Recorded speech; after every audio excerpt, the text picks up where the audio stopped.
자, 안녕하세요, 학생 여러분. 핵심만 쏙쏙 재미있는 한문 수업이 시작되었습니다. 자, 오늘은 전 시간에 이어서 한문 학습의 기초가 되는 한자와 한문의 짜임에 대해서 살펴보겠습니다. 여러분들 17페이지에 있는 가운데 그림부터 좀 볼게요. 자, 가운데 그림 보면 우리가 어디선가 많이 봤던 봤던 그림들이 좀 있습니다. 주로 올림픽 종목을 나타내는 것 같은데 첫 번째 그림 뭘까요? 활을 들고 뭔가를 쏘고 있는 모습이니까 양궁이 되겠죠. 두 번째 공을 차고 있는 모습이니까 축구 정도 생각하시면 될 것 같고, 세 번째는 물속에서 헤엄을 치고 있는 것 같아요. 그래서 수영 종목이 되겠죠. 네 번째, 라켓을 들고서 뭔가를 치고 있다. 배드민턴. 다섯 번째, 자전거를 타고 있으니까 사이클 종목이 되겠구나. 이렇게 생각할 수가 있죠. 과거에 우리 선조들이 고대인들이 이런 그림 문자라는 것을 처음 만들 때 가장 중요하게 생각했던 것들이 뭘까? 결국에 문자가 만들어질 당시에는 그 모습과 실제와 가장 비슷하게, 최대한 비슷하게 표현하려고 했을 것이다. 그렇게 해야만 상대방하고 의사소통이 가능했을 것이다 라는 거죠. 이번 시간에는 한자가 만들어지는 원리가 어떤 식으로 만들어졌을까? 아주 먼 예전부터 한자라는 문자가 만들어졌을 텐데 과연 어떤 원리로 해서 한자들이 만들어졌을까를 살펴보죠. 자, 첫 번째 상형 이렇게 적혀져 있는데 한자가 만들어지는 원리 다른 것들도 한꺼번에 좀 살펴보도록 하겠습니다. 칠판 잠깐 볼게요. 자, 한자가 만들어지는 원리는 우리가 공부하는 네 가지 원리가 있습니다. 첫 번째, 좀 전에 예시를 들었던 상형이라는 원리도 있고요. 지사라는 원리도 있습니다. 그리고 회의라는 원리도 있고, 그리고 형성이라는 원리도 있죠. 물론 이것 말고 또 여러 가지가 있습니다. 글자가 만들어지는 원리는 단순하게 이렇게 네 가지로 규정할 수는 없겠죠. 그렇지만 여러분들 교육 과정에서는 주로 이렇게 네 가지만 다루도록 하겠습니다. 먼저 상형부터 좀 살펴볼게요. 글자의 원리를 파악하기 위해서 일단은 한자로 먼저 좀 써 보겠습니다. 자, 앞에 있는 상이라고 하는 글자는 코끼리가 서 있는 모습을 그대로 본떠서 만든 글자예요. 그렇다면 이 상자는 뜻이 나오겠죠? 코끼리의 모습이니까 코끼리라는 뜻도 있을 것이고 아니면 모양이라는 뜻도 있을 것이고 모양 또는 모습 해도 상관이 없겠죠? 그리고 그대로 본뜬다 라는 뜻도 나올 수 있을 겁니다. 뒤에 있는 형이라고 하는 글자는 우리 잘 알고 있다시피 모양 형자죠. 그러면 상형이라는 단어를 해석할 수가 있습니다. 어떻게? 모양을 어떻게? 본떴다. 그대로 본떴다 라는 거죠. 한번 적어 볼게요. 모양을 본뜬다. 그런데 여기서 생각해야 될 것이 이 모양이라고 하는 것은 눈에 보여야 된다 이거죠. 그러니까 앞에다가 조금만 좀 추가 설명을 하면 눈에 보이는 구체적인 모습이다 이거죠. 구체적인 사물의 모습이다. 눈에 보여야 된다. 자, 우리 어릴 때 어린이집에서 또는 유치원에서 그림을 그립니다. 그래서 하늘에 떠 있는 해를 그리게 되면 보통 어떻게 그렸죠? 요렇게 요렇게 요렇게 그렸습니다. 아니면 요렇게 요렇게 요렇게 요렇게 그렸죠. 과거에 우리 고대인들도 마찬가지였어요. 하늘에 반짝반짝거리는 이런 해를 나타내기 위해서 이런 식으로 그렸었는데, 이렇게 옆으로 이렇게 색칠하는 것이, 빗금을 칠하는 것이 너무 힘들어. 좀 간단하게 하면 안 될까? 이렇게 점을 찍었죠. 그런데 시간이 또 지나서 너무 동그랗게 그리기가 힘들어요. 이렇게 해도 점이 찍혀 있으면 되도록 하자. 이렇게 했다가 지금은 이런 모습이 되는 거죠. 이 서로 간의 약속을 하게 되는 겁니다. 점차 시대가 흘러가면서 문명이 발달하게 되면서 이런 모습으로 변하게 되는 거죠. 자, 우리 잘 알고 있는 이런 모습으로 옛날 사람들이 뭔가 문자를 만들었는데 지금은 그 모습이 변해서 어떤 모습이 되느냐? 이렇게 됐습니다. 무슨 글자? 예, 맞아요. 산자죠. 이런 식으로 해서 글자를 만들게 됐는데, 자, 여기에서 한 가지 문제가 발생하게 됩니다. 지금까지 내가 그 문자를 만드는 원리는 눈에 보이는 구체적인 사물의 모습을 그대로 본떠서 만드는 그런 원리밖에 없었는데, 어머니가 자식에게 뭔가 메모를 남겨두고 싶은 거예요. 그래서 저기 책상 위에, 자, 책상 위에 사과가 있다. 자, 책상 위에 사과가 있다라는 어떤 문장을 종이에다가 아니면 벽에다가 적어 놓고 싶은데, 지금 알고 있는 원리가 상형의 원리밖에 안 되는 거죠. 그래서 일단 눈에 보이는 모습 그대로 그립니다. 책상 이렇게 그렸겠죠. 그리고 뭐 이렇게 사과 이렇게 그렸습니다. 근데 문제는 여기 적혀 있는 이 위에라는 개념인 거예요. 그래서 어머니는 한참 고민을 합니다. 아, 맞아요. 여러분들은 아마 여러분들의 현재 지적 수준에서는 그러면 이렇게 그리면 되지 않겠느냐 라고 생각을 하겠지만, 당시 고대인들은 이렇게 그림을 겹쳐서 그리는 생각을 하지 못했던 거죠. 한 줄로 표시를 해야 된다고 생각을 합시다. 자, 이런 개념을 나타내기 위해서 뭔가 새로운 한자를 만드는 원리가 필요하게 됐던 겁니다. 그래서 나오게 된 원리가 두 번째 나오게 되는 지사의 원리가 되는 겁니다. 자, 지사 똑같이 한자 풀이를 좀 해볼게요. 앞에 있는 지라고 하는 것은 손가락으로 뭔가를 가리키는 겁니다. 그래서 이 글자는 손가락이라는 의미가 있겠죠. 그리고 또 한 가지 뭔가를 가리킨다라는 의미가 나올 겁니다. 뒤에 있는 사라고 하는 글자는 요즘에 우리가 일사자라고 많이 외웁니다. 그래서 일이나 어떤 사건, 뭐 상황 이 정도로 생각할 수가 있겠죠. 자, 그래서 이 단어를 좀 풀이해 보면 가리키긴 가리키는데 뭐를 일이나 사건 등을 가리키는 것이다. 이렇게 한번 적어 볼게요. 일이나 사건, 뭐 개념 이거를 가리킨다 라고 표현할 수가 있겠죠. 그런데 일이나 사건이나 개념 같은 것들은 앞에서 나왔던 상형의 원리와는 좀 다르게 눈에 보인다, 안 보인다? 예, 맞아요. 눈에 보이지 않죠. 그래서 우리는 눈에 보이지 않는 것을 추상적이다 라고 표현을 합시다.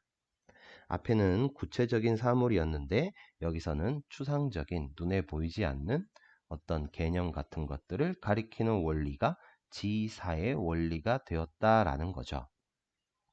간단하게 좀 살펴볼게요. 뭔가가 있었어요.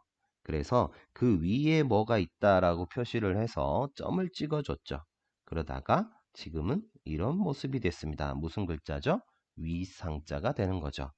마찬가지로 뭔가가 있는데 아래쪽에 뭐가 있다라고 점을 찍어줬는데 무슨 글자가 됐습니까? 네, 아래 하자가 된 거죠.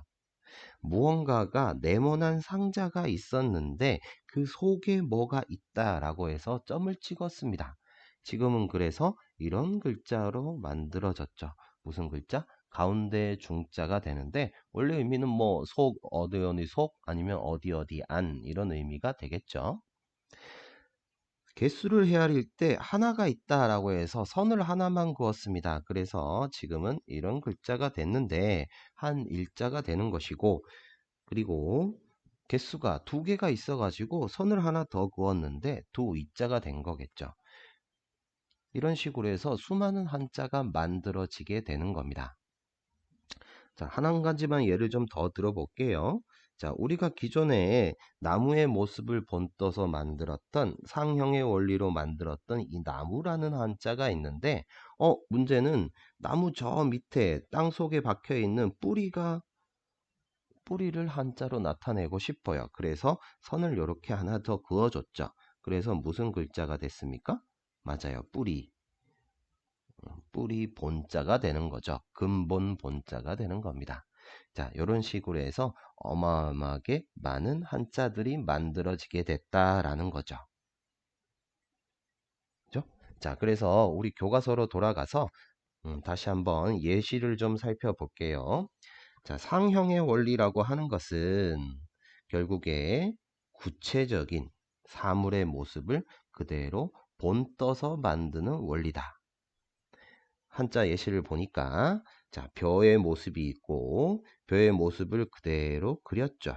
그래서 시간이 지나면서 점점 변해서 지금의 벼 화자의 모습이 되었다.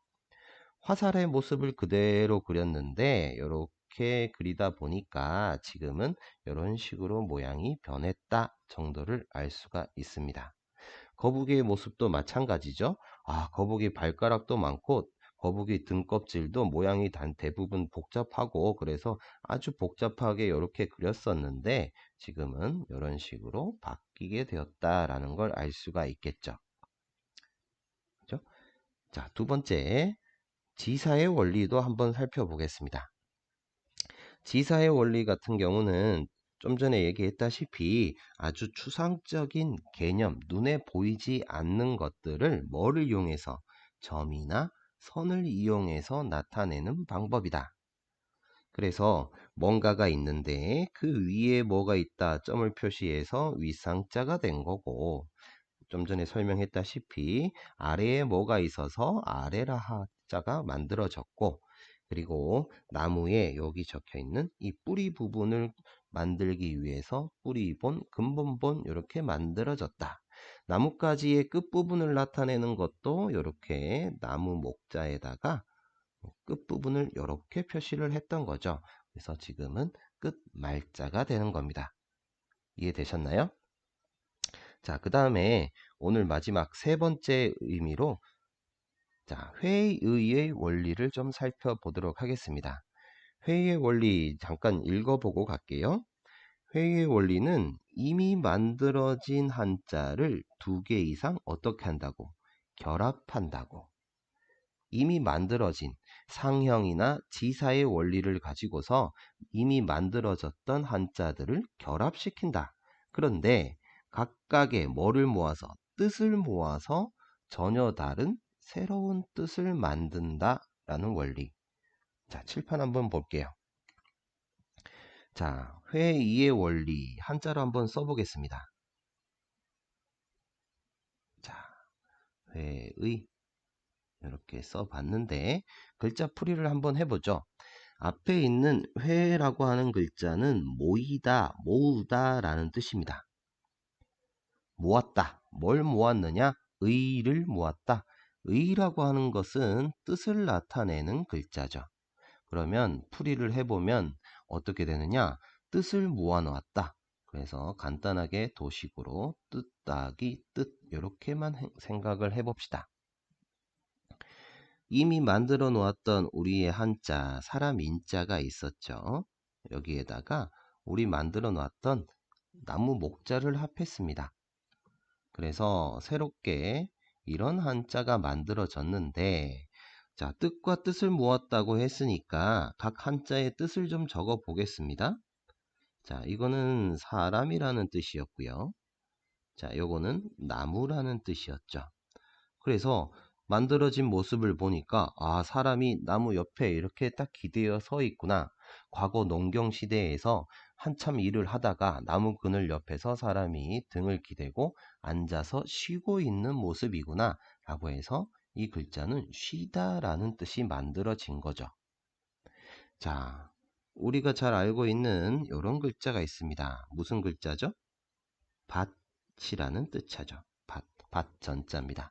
이거에다가 이렇게 생긴 힘이 타는 한자를 합했어요. 그래가지고 새로 만들어지는 이런 한자가 있습니다. 자, 이런 한자가 만들어졌는데 밭하고 힘이 합해졌어. 밭이랑 힘이랑 합해졌어. 밭에서 힘을 쓰는 사람이구나 라고 해서 새롭게 보통 남자들이 많이 힘을 썼구나. 사내의 남자가 만들어지는 겁니다. 자, 좀 다른 예를 한번 들어볼게요. 자, 우리가 사람이 있습니다. 사람이 있는데 만약에 불이 합해졌어요. 그래서 전혀 다른 새로운 한자, 이런 한자를 만들었다고 가정합시다. 그러면 우리가 처음 문자를 만들어야 되는데 사람하고 불하고 합해졌으니까 사람 불, 사람 불, 불하면 떠오르는 사람 어떤 사람들이죠? 아, 소방관 이렇게 되는 거죠. 자, 우물에 있었어요. 자, 이거는 우물이라는 한자죠. 그리고 작은 돌멩이를 나타내는 이런 한자가 있었다고 가정을 합시다. 그래서 새롭게 이런 한자가 만들어졌어요. 자, 만들어졌어요. 우물, 돌멩이 합해졌는데 우물 속에 돌멩이가 딱 빠졌구나. 우물 속에 어떻게 빠졌다고? 아, 퐁당 빠졌구나. 그래서 이 글자는 퐁당 퐁자가 될 수 있겠죠. 자, 우리가 잘 알고 있는 이미 만들어 놓았던 한자, 요런 한자가 있습니다. 좀 복잡한 요런 글자가 있다. 자, 이 글자는 학을 뜻하는 글자예요. 날아다니는 학. 그런데 여기에다가 커다란 동그라미를 뜻하는 글자를 합했다고 합시다.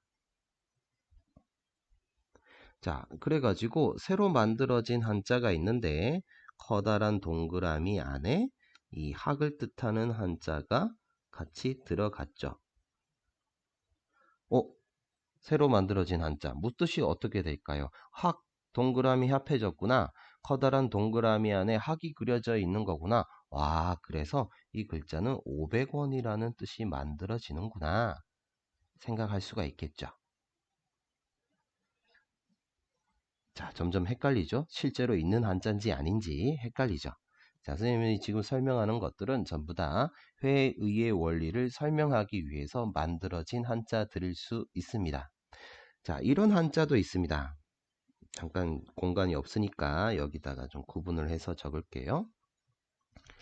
자, 이런 한자도 있습니다. 자, 우리가 잘 알고 있는 기존에 만들어 놓았던 한자, 윗상자였습니다. 그리고 이렇게 적혀 있는 아래 하자죠. 두 개를 합해 가지고 이런 글자를 만들었어요. 새로 만들어진 글자죠. 위라는 뜻하고 아래라는 뜻하고 합해서 위아래, 위아래, 위아래, 위아래. 그래서 이 글자 위아래로 걷는 거 뭐죠? 카드, 카자가 되는 겁니다. 카드, 신용카드가 되는 거겠죠? 자, 여기서 조금 더 응용을 해가지고 여기에다가 만약에 이렇게 합쳤다고 합시다. 위아래로 왔다 갔다 하는 것인데 어떤 거가 합쳐졌느냐? 수레를 뜻하는 사람이 타고 다니는 수레를 뜻하는 한자가 합해졌어요. 그래가지고 와, 어떤 글자가 만들어졌어? 이런 글자가 만들어지게 된 거죠. 그러면 무슨 뜻이 될까요? 사람이 위아래로 왔다 갔다 하는데 수레가 왔다 갔다 하는 것이구나. 아, 이 글자 엘리베이터 L자가 되는 거구나 라는 거죠. 이해되시나요?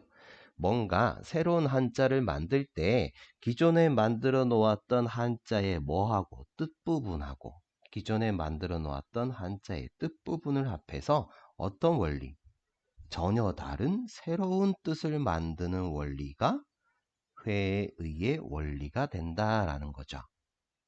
이해되셨나요? 자, 교과서로 한번 돌아가 보겠습니다. 자, 이미 만들어진 한자를 두 개 이상 결합하되 각각의 뜻을 모아 새로운 뜻을 만드는 방법이다. 이 원리로 만들어진 한자를 회의자라고 한다. 글자 좀 살펴볼게요. 아, 풀이라는 뜻하고 밭이라는 뜻이 있었는데 밭에서 풀이 나려면 뭐가 있어야 되느냐? 아, 새싹이 있어야 되는구나. 싹 묘자가 만들어진다. 그리고 작을 소자하고 큰 대자랑 합해져서 요런 글자를 만들었는데 가만히 보니까 아래쪽에 큰 대자가 있어요. 그죠? 아래쪽엔 크고 위로 갈수록 점점 작아지는 거다라는 거죠. 아, 그래서 뾰족할 첨이 되는구나. 뾰족해지는구나. 뾰족하다라는 뜻이 만들어졌습니다. 그 다음 나무라는 뜻이 도끼라는 뜻하고 합해져 가지고 나무를 도끼로 쪼개는구나 라고 해서 쪼개다 라는 뜻이 만들어졌죠. 뭔가가 서 있다 라는 뜻을 가진 한자 두 개를 합했는데 같이 보니까 나란히 서 있는 거예요. 그래서 나란히 병자가 되는 거죠. 이런 식으로 해서 엄청나게 많은 한자가 만들어지게 됩니다. 오늘 내용 이해하셨나요? 자, 오늘 지금까지 했던 내용들 한번 복습하면서 정리하도록 하겠습니다. 글자 색을 좀 바꿀게요.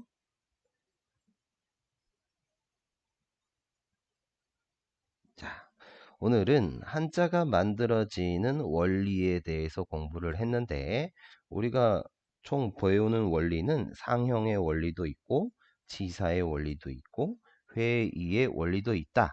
형성 부분은 다음 시간에 하도록 하겠습니다. 먼저 상형의 원리라는 거 하는 것은 눈에 보이는 구체적인 사물의 모습을 그대로 그렸다라는 원리가 되겠죠. 눈에 보이는 그대로 모습을 그리다 보니까 모양이 아주 간단할 수 있다라는 겁니다. 그런데 상형의 원리만을 가지고서는 의사소통에 어려움이 있었다. 그래서 만들어진 원리가 지사의 원리였다.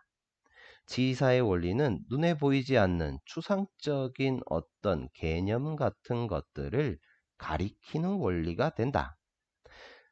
뭔가가 있었는데 그 위에 뭔가가 있다고 표현해서 지금의 윗상자가 만들어졌고, 반대로 아래에 있다고 해서 아래 하자가 만들어졌고, 이런 식으로 해서 만들어진 원리가 지사의 원리였고, 모양을 보면 알다시피 대부분 뭘 이용했습니까? 점이나 선을 이용한 경우가 많았다라는 거죠. 그리고 세 번째로, 더 이상 새로운 원리를 개발하는 것이 아니라 지금까지 한자가 만들어진 여러 개의 한자가 있을 테니까 이미 만들어 놓았던 한자들을 어떻게 한다고? 결합시키는 원리가 나오게 되는 거죠. 자, 결합의 원리의 첫 번째로 나오는 것이 바로 회의의 원리입니다. 그죠? 결합 한번 적어 볼게요. 자, 그래서 결합을 시키긴 하는데 이미 만들어진 한자의 뜻하고 이미 만들어진 한자의 뜻 부분을 합해서 전혀 다른 새로운 뜻을 만드는 원리가 회의의 원리였다. 예를 들어서 사람이 나무 옆에서 쉬고 있으니까 쉬다라는 뜻이 만들어졌고, 밭에서 힘을 쓰는 거니까 아마 사내들이 보통 힘을 쓸 것이다. 사내 남자가 만들어진 거죠. 자, 여기부터는 선생님이 그냥 재미삼아서 형성의 원리 예를 든 한자들입니다. 자, 오늘 이 내용 이해되셨죠? 여러분들 이런 원리를 이용하게 되면 엄청나게 많은 한자들을 만들 수가 있겠죠. 남은 시간 동안 여러분들 각자 교과서에 나와 있는 한자들을 활용해서 회의의 원리를 이용해 가지고 전혀 다른, 지금까지 생각하지 못했던 다른 한자들을 한번 만들어 보시기 바랍니다. 자, 오늘 수업은 여기서 끝내도록 할게요. 오늘 고생하셨습니다. 감사합니다.